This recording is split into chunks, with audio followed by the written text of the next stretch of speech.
When I was in my teens, I was told boys will be boys and these girls are... Sluts. Girls dreaming of first kisses. Girls learning to flirt and that flirting is currency. Girls waking up in a bed with another body on top of them. Girls of the, what was she wearing? How much does she weigh? Why doesn't she wear makeup? She was asking for it. Leg shaving. Hair straightening. Brow plucking. Encyclopedia. Of how to be a good girl. When I was in my teens, I was taught girls are competition, Boys are the prize. In high school, my friends called me seductive because I was the first to get a boyfriend. In high school, you were either a slut or a prude. My next boyfriend after that held the expectation of sex over my head like some men hold umbrellas. Are you just going to lie there in my bed like that? Meaning that you were either visible or invisible because girls are only worth seeing if they're worth fucking. So I grew in, breathed in, didn't give in, bought in. To the lies. Till I won the prize. Not once, not twice. But quite a few times. Stay small, shrink more. You survive on a scarcity mentality, forever jealous. Forever starved. Of validation. Of affection. Because we're taught not to feed ourselves. He will provide. Because girls should be small. And men should pay. For dinner, men provide. Men who are the boys. Boys learn to use their fists before their words. Boys who aren't allowed to cry. Boys who look after their boys. Boys taught to fuck. Her. Boys who don't fucking care. Boys speaking over the top of her but never speaking up. Boys of the bros before hoes. Cement swallowing. Dry eye. Chest puffing. Do you even lift? Money making. Bros. When I was in my teens, I was told not to ask. Girls don't like men who ask. In my teens, I didn't know what I wanted. We get what we're given, not knowing what we need. Feeling that need to feel needed. Conceding that the achievement is to say that I succeeded. Because boys are the prize. And girls are the price. So who pays? Pay with our bodies. Pay for the past. Pay with our names. Pay with indifference. Pay with our lives. Pay with... I'm pretty sure. All I wanted was someone. To see me. But boys will be sluts. Girls are a I prize. feel so small. I'm not paying that price.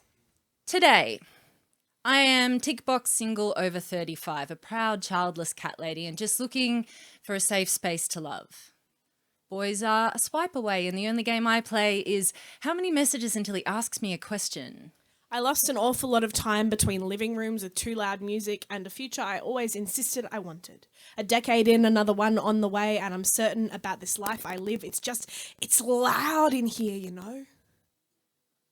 Today I'm told, be yourself, but not too much. Mystify your openness. A book without a cover, waiting to be read. Be gentle, not too gentle. Maybe a little rough, around the edges. Now in my 30s, love became something more. Not what I was denying myself, but what I could give. Allowing myself to be vulnerable. Allowing someone to see me as vulnerable.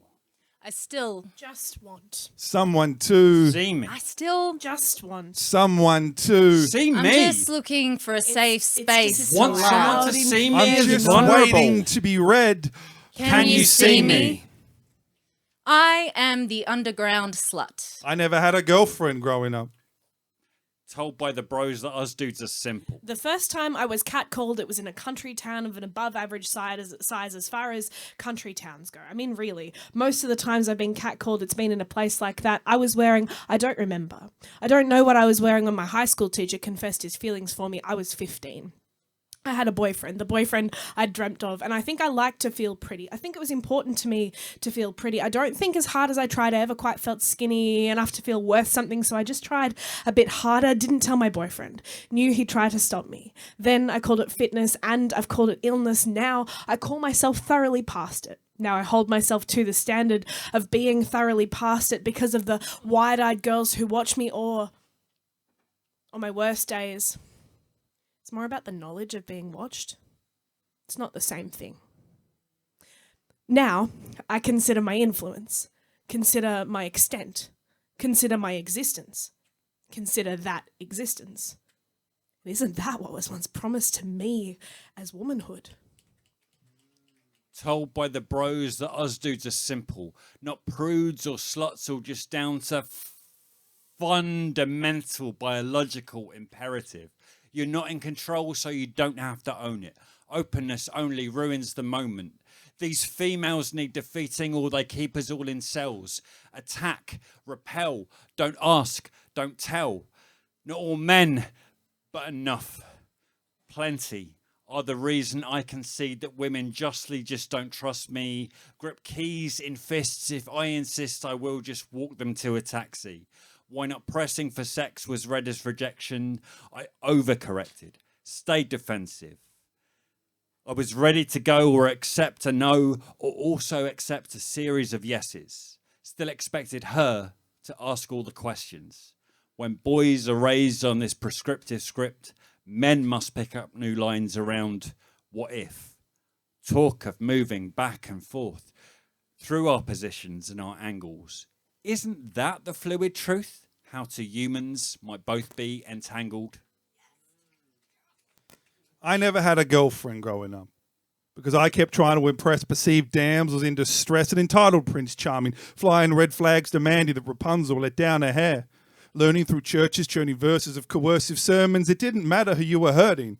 Forced through doctrines to live within the wrong skin, men were to be manly men, women were to be females, trophies to be talked of, private collections, shooting shots, filling bodies with buckshots, mounting heads on walls, leaving no flowers on graves. She should have never given me a shovel in the first place. Shepherds scorning sheep for being attacked by wolves, even if wearing the same clothing. See, girls once only wore dresses, though not too high in the thigh, that might attract the wandering eye. Then girls started wearing pants. Us boys were led to believe our job was to get them out of and us into them. It didn't matter what style. Hip huggers, flared with no pockets, baggy skater jeans, all thanks to Avril Lavigne. I too wondered why things had to be so complicated.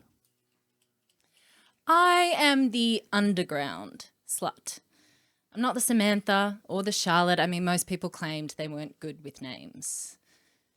Girl at a bar, girl from an app, quietly building up a body count without bothering to count it, not necessarily thinking they'll be forever or incidental. I mean, maybe this is the present everyone says to be in. I savoured skin memories, though it was never clear whether they were worth keeping or just drunken mistakes and flirtatious risks that largely left me feeling empty and remiss. That cliche that tells young girls, avoid your sexuality. It's not yours. But the truth is never that simple. Because lust is real yearning. It's not the extra shot of gin. It's human to crave humans, even if you think they'll leave. Even when they do, you are a complex tapestry. And sexuality is woven thick throughout. I too wondered why things had to be so complicated. How two humans might both be entangled. Isn't that what was once promised to me as womanhood? So be kind to your inner slut. She never did anything wrong.